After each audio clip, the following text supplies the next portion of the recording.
감사합니다. 자, 말씀 보겠습니다. 에베소서 6장 1절에 4절 말씀입니다. 같이 읽겠습니다. 자녀들아,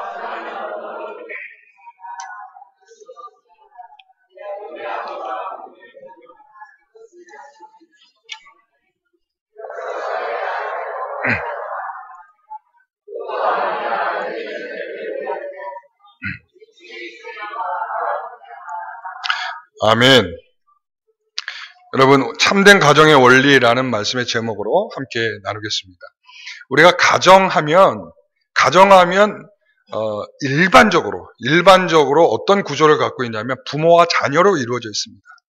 뭐 부부만 살아갈 수도 있지만 대체적으로 기본적인 가정이다 하면 부모와 자녀 이렇게 구성되어 있을 것입니다. 그래서 오늘 여기에서 보게 되면 자녀들과 그리고 또 부모들에게 합당한 원리들을 말하면서 이 가정을 어떻게 이끌어가야 되는지를 설명해주고 있습니다.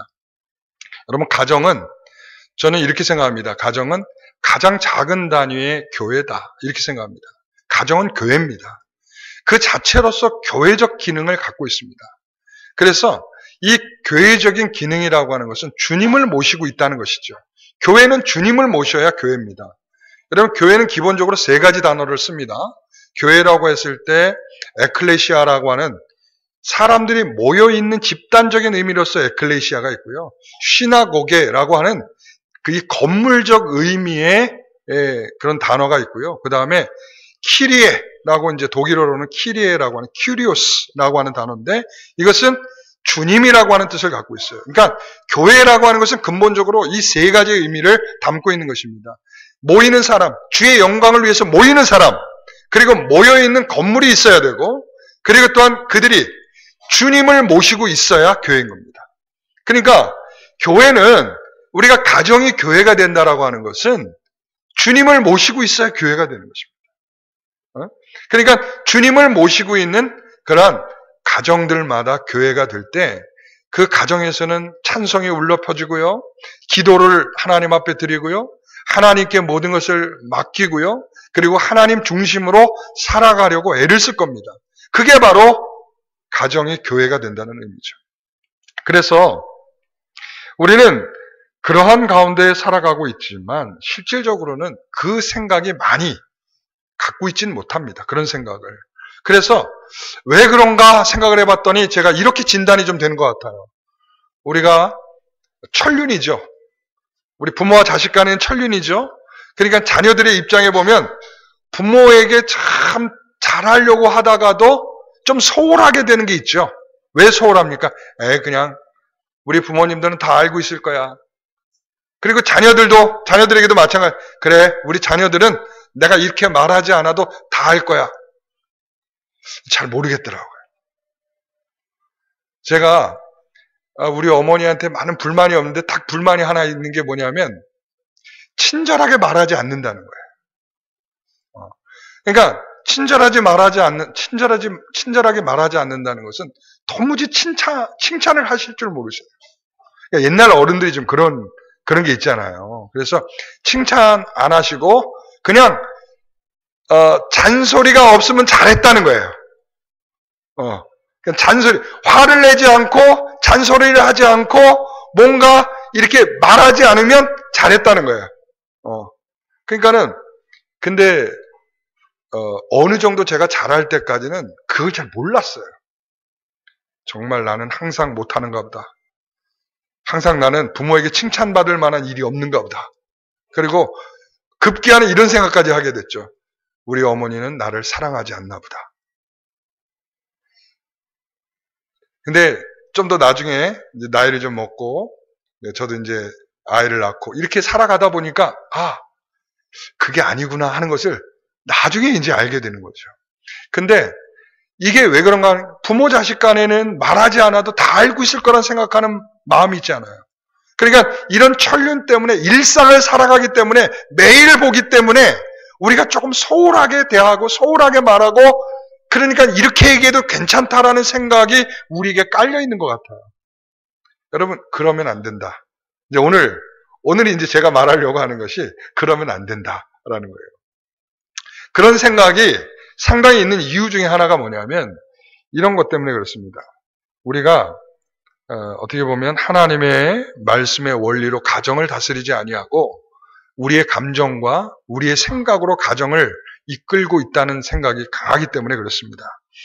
여러분, 일반적으로 우리는 본능과 일상 속에서 어떤 법칙으로 자녀를 이렇게 대하려고 하지 않고 그저 내 소유물처럼 그냥 내 것처럼 대하려는 부모의 마음들이 좀 있어요.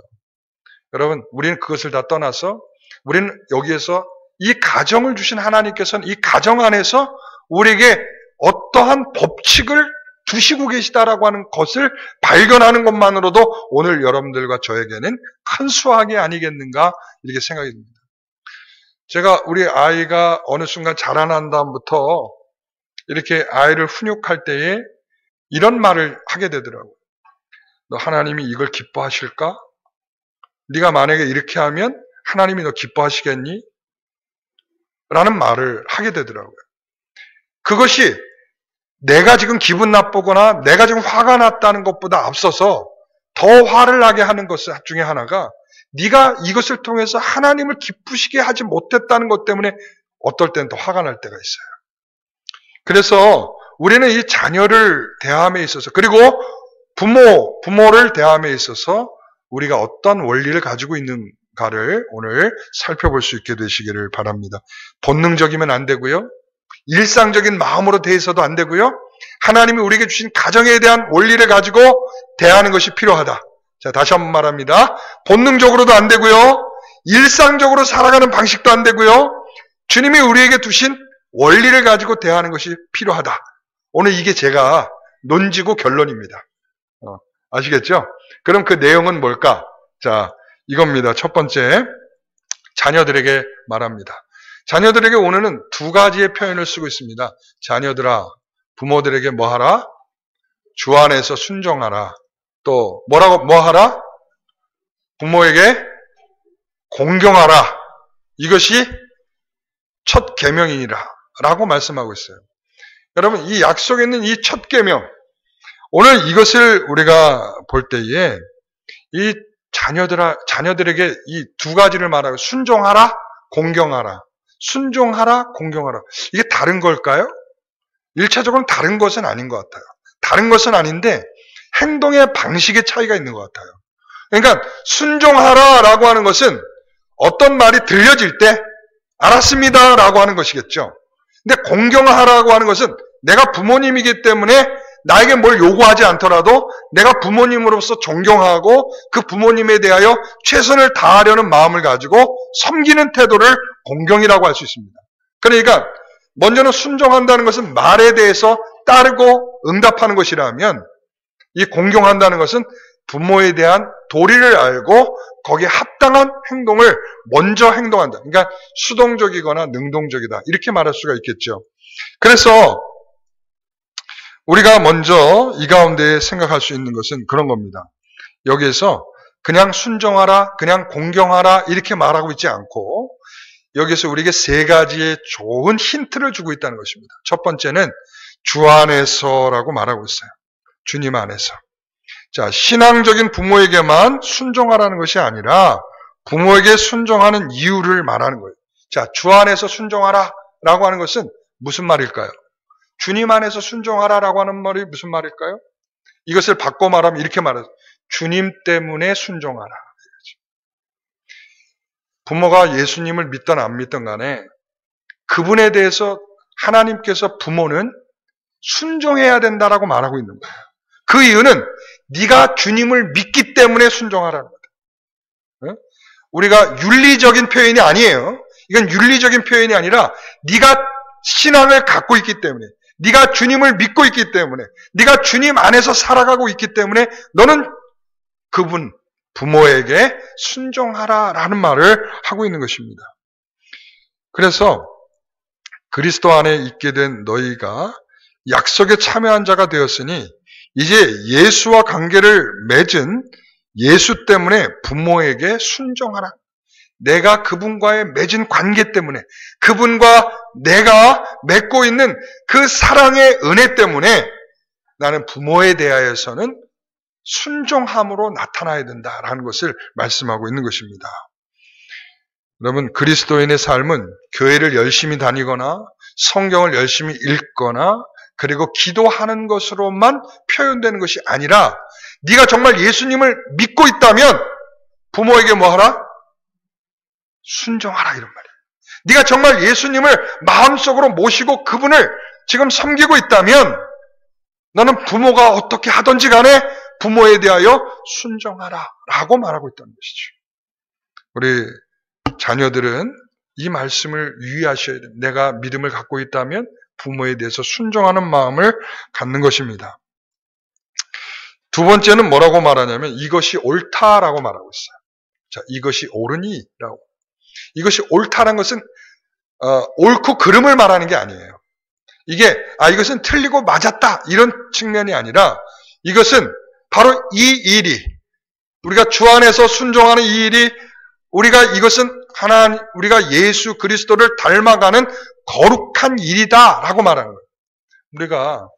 여러분, 저는 이것을 지금 계속 제가 말씀을 드리면서 제가 그런 생각이 들어요. 우리가 순종하는 일이, 부모에게 순종하는 일이 단순히 우리가 모든 것을 소모하고 헌신하고 섬기는 것으로 끝나는 것이 아니라 그 일이 내게 엄청난 유익이 있다는 것을 말씀하고 있는 것 같아요. 동의가 안 되시나요?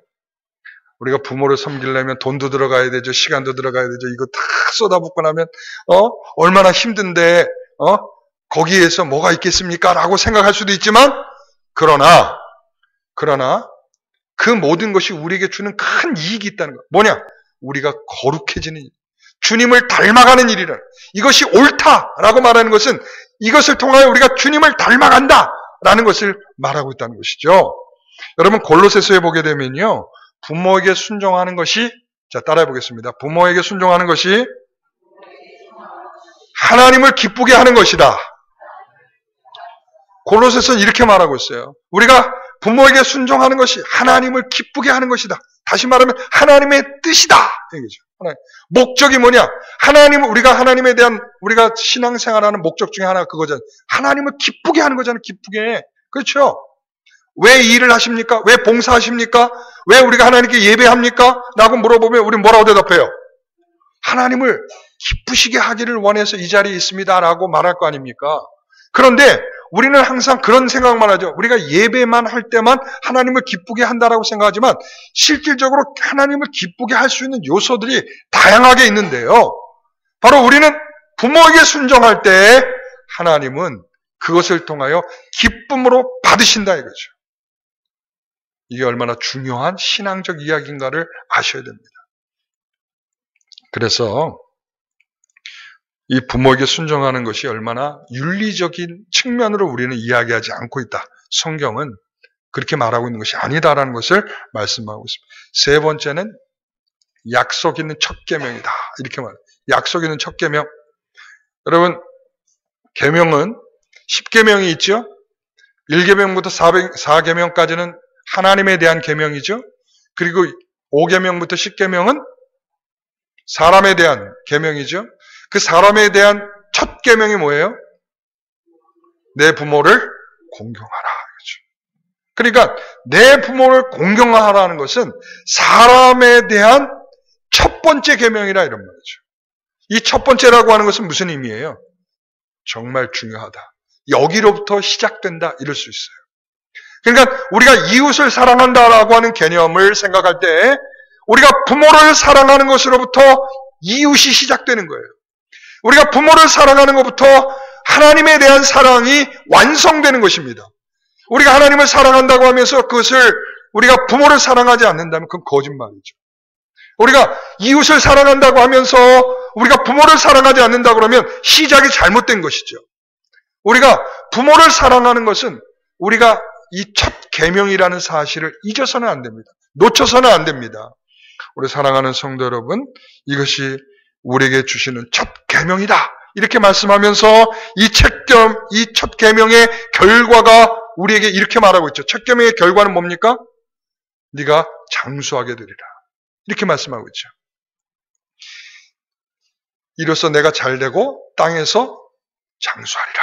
이렇게 말했단 말이죠.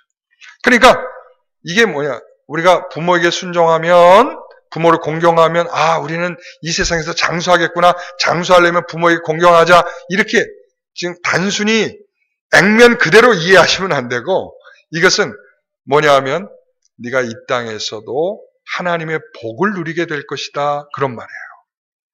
그럼 부모를 공경하는 자에게 하나님이 주시는 복이 있다라고 말씀하고 있는 것입니다. 그러니까 부모를 공경하고 부모를 사랑하고 부모에게 순종하는 이 일이 첫 계명이면서 그 첫 계명이 주는 큰 유익은 하나님께서 이 땅에서도 복을 누리는 근본으로 말씀하고 있다는 것을 우리는 알 수 있습니다. 사랑하는 성도 여러분, 우리는 교회 생활을 열심히 하고 있습니다. 기도도 열심히 합니다. 그러나 부모를 돌보지 않는 것이 얼마나 큰 죄악이라는 사실도 우리가 알아야 합니다. 자, 우리 자녀들이요, 부모에게 순종하라. 그럼 여기서 이제 이런 말을 하시는 분들이 여기 있을 수 있어요. 우리 이간남 권사님이나 우리 최무영 집사님이나 우리가 연세가 많으신 분들은 별로 해당되지가 않겠지만, 그렇지 않고 여기에 다른 분들은 우리는 이미 부모님들이 다 돌아가셨는데요, 이럴 수가 있죠.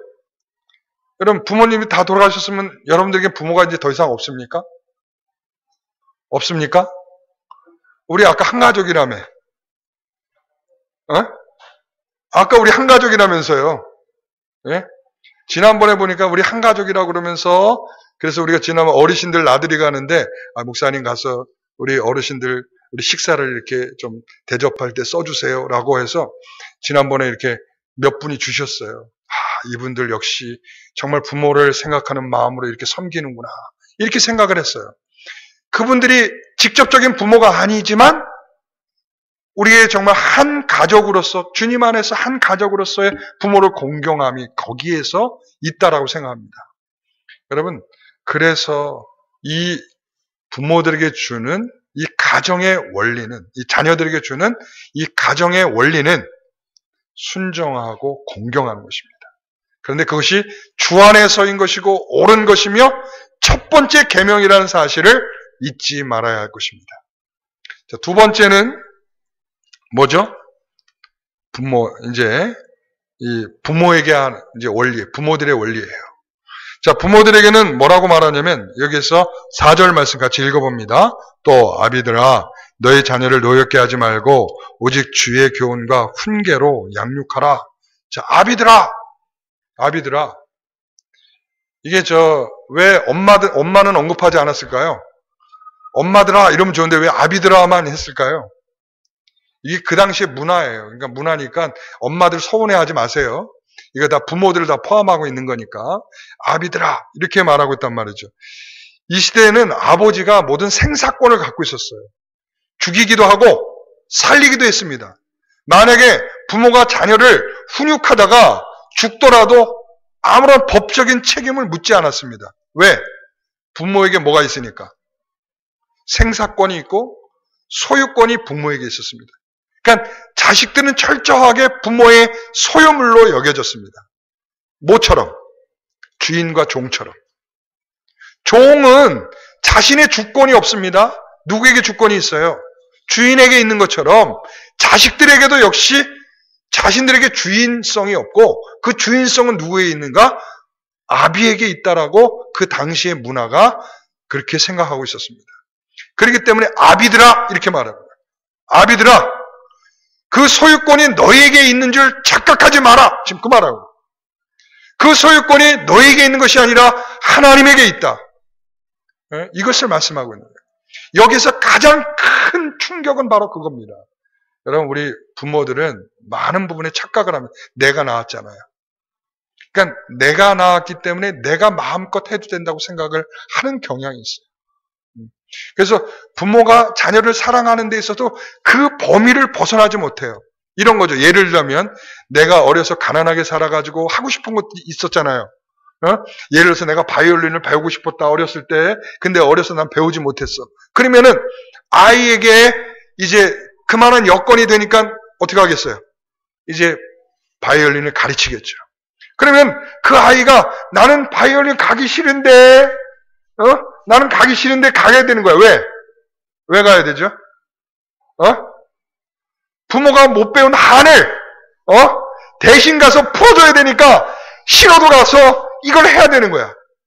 이게 부모들은 사랑이라고 생각을 하죠. 그러니까 내가 못한 한을 풀어주든지 아니면 또 이런 것도 있잖아요. 밖에 나가서 화가 나면 그 화난 분풀이를 누구에게 하죠? 내가 보니까 옛날에, 지금은 이제 그런 시대가 지났어. 지금은 어린 반푼어치도 없어요. 요즘에 아이들한테 그 한풀이 했다가는 애들이 가만히 안 있어요. 근데 옛날에 부모님들은 나가서 기분 나쁜 일이 있으면 다 누구에게 풀었냐면 자녀들에게 다 풀었어요. 제가 그때 보니까 더 세게 맞았던 것 같아요. 제 기억에 그래요. 제 기억에. 우리 어머니 오시면 절대 이런 얘기 하시면 안 돼요. 그러니까 제 느낌으로는 그렇게 밖에서 오늘 뭔 일이 있었구나. 아버지하고 기분 나쁜 일이 있었구나. 그런 생각을 하게끔 만들었던 것 같아요. 근데 그러니까 이게 왜 그런가 하면 내 소유물이라고 하는 은연중의 생각들이 마음껏 해도 된다는 것으로 표현되기 때문에 그런 것이죠. 그래서 자, 아비들아, 너희에게 생사권이 있는 줄 생각하지 말고 이 소유권이 너희에게 있는 줄 생각하지 말고 하나님의 자녀로서 키우라. 이 말을 하고 있는 것입니다. 그래서 첫 번째 무슨 얘기를 하냐면 이렇게 말하죠. 자, 4절에 보니까 자녀를 뭐하게 하지 말라고요? 노엽게 하지 말라. 자녀를 화나게 하지 말라. 이렇게 말하고 있어요. 그래서 인격체로 보라는 거예요. 너희들이 마음껏 해서 아이들이 분노하게 되도록 하지 말라. 이런 말이죠. 그래서 이러한 감정풀이가 자녀들에게 되지 않도록, 그리고 자녀들의 감정이 어떤지를 잘 이해하도록 힘쓰라는 거예요. 그래서 우리 부모들은 우리가 그렇잖아요. 어떻게 하면 자녀가 화가 나는지 알고 있죠. 그렇죠. 부모가 자녀에게 약속을 지키지 않으면 자녀는 화가 납니다. 그렇죠? 그리고 자녀는 부모의 사랑을 받고 싶은데, 더 관심을 받고 싶은데 그 관심을 주어지지 않을 때 화가 납니다. 그러니까 우리 자녀들이 느끼고 있을 그 감정을 어찌 보면 잘 이해해 줄 때에 아이들을 사랑하는 것입니다. 그러니까 이것에 대해서 그들이 분노되지 않고 화가 되지 않도록 우리는 해야 됩니다. 그 다음에 두 번째는 뭐라고 말하냐면 주의 교훈과 훈계로 양육하라. 이 두 가지죠. 하나는 뭐예요? 교훈입니다. 교훈은 가르침이에요. 바른 진리로 가르치는 거예요. 두 번째는 무엇을 하라고요? 훈계로 양육하라. 이 훈계로 양육하라는 것은 약간 뭐가 들어가냐면 징계와 체벌도 들어가요. 그러니까 정말 상식적인 사랑의 맺어. 감정적인 화풀이나 이런 것들이 아니라 정말 아이들의 훈육을 위한 바른 징계죠. 여러분, 상식적인 부모들은 저희가 옛날에 이제 학교 다닐 요즘에는 선생님들이 그 아이가 아무리 잘못해도 매를 들 수가 없어요. 매를 들었다는 애들이 어떻게 합니까? 쫙 갖다 다 찍어요, 이렇게. 그리고 교육청에 다 뭐예요? 고발해버려요. 학교에서 이렇게 선생님이 폭력적이다 이러면서 고발해버리는 거예요. 여러분, 그러나 옛날에는 어떻게 하냐면 선생님들이 미친 개처럼 학생들을 팼어요. 그냥 팼어. 그리고 선생님들이 옛날에는 그렇게 귀싸대기를 많이 때렸어요. 모르시죠? 그렇게 많이 귀싸대기를 맞았어요. 그리고 그 출석부 있잖아요. 출석부를 이렇게 때리는 게 아니라 이 출석부가 굉장히 하드보드거든요. 딱딱해요. 그 모서리로 꽉 찍어요. 엄청나게 아픕니다. 그리고 몽둥이를 갖고 다니는데 몽둥이 다 뭐냐? 박달나무를 갖고 다녀요. 박달나무. 그리고 우리 고등학교 때 선생님 중에는 5파운드라고 있었어요. 국어 선생님인데 약간 미친 개 갖고 이렇게 눈이 확 돌아가요. 근데 이 사람은 5파운드가 뭐가 5파운드냐? 몽둥이가 5파운드예요. 그러니까 굉장히 큰 몽둥이로 위협을 하면서 애들을 숙제 안 해왔다고 패고 뭐 안 했다고 패고 엄청나게 팼어요. 그러니까 무슨 선생님들이 학교에 자기들 뭡니까? 약간의 스트레스를 풀러오는 것 같은 그런 느낌이 있었어요. 요즘에는 우리 좋은 선생님들, 그런 시대는 다 우리 이구영 집사님은 그런 선생님 아니셨던 걸로 제가 생각합니다. 제가 좀 선생님한테 한이 좀 많아서. 그래서 여기에 보니까 이 상식적인 훈계란 말이죠. 그러니까 예를 들자면 아무데나 아이를 때리는 것이 아니고, 자, 손바닥을 내. 네가 약속한 대로 네가 약속을 지키지 않았으니까 다음부터 이런 일이 없도록 자, 5대만 맞자. 그러면 손바닥만 딱 때리는 거예요. 그때 아이들에게 있어서 교육이 되는 거죠. 그렇다고 해서 애를 막 패라는 건 아닙니다. 그러나 적당한 훈계와 질서를 잡는 데는 필요할 때가 있습니다. 그러나 다 큰 아이들을 훈육할 때는 좀 조심스럽게 해야 되고요. 그래서 이 주의 교훈과 훈계로 양육하라. 여기에서 우리가 더 기억하셔야 될 것은 부모들이요, 잔소리처럼 하는 경우가 많아요. 그러니까 하나님이 주시는 원리로 가르치고 교육하면 그것은 말한 대로 교훈이 되지만, 이것을 그냥 내가 나오는 대로 말하기 시작하면 그것은 바로 잔소리가 되는 거예요. 우리는 자녀들에게 잔소리를 하고 있는지 아니면 우리가 교훈을 하고 있는지를 잘 생각해 보셔야 돼요. 그러니까 자 부모들이요,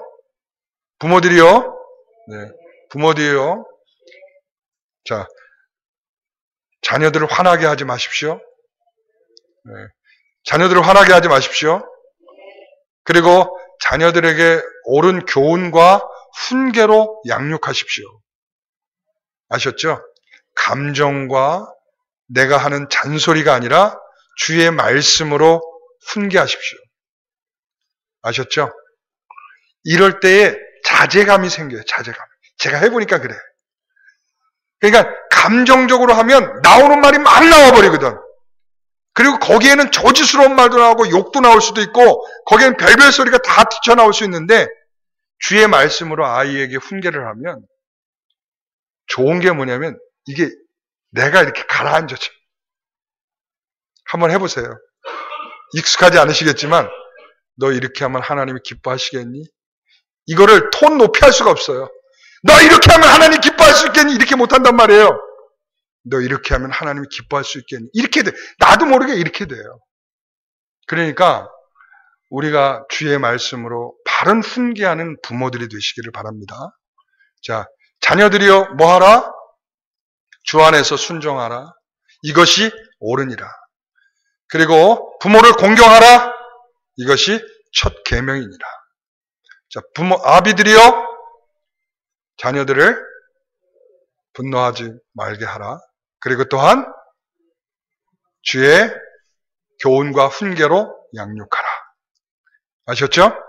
오늘 이 바른 원리를 가지고 가정이 바로 세워져 가는 우리 영광교회 성도들의 가정이 되시기를 간절히 소원합니다.